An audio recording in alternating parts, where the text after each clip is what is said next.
বাবা বাবা আসার সময় আমার জন্য আইসক্রিম নিয়ে এসো। আচ্ছা মা, নিয়ে আসবো। আজকে টাকাগুলো পেলে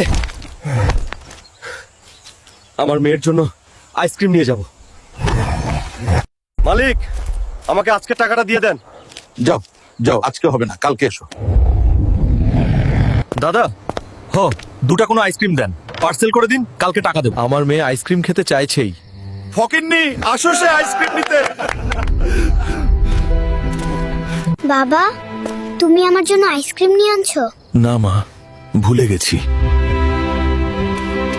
আমার যদি টাকা থাকতো তাহলে মেয়েকে ভালো মন্দ খাওয়াইতে পড়াইতে পারতাম। হালকা, আমার মায়ের জন্য রক্ত লাগবে।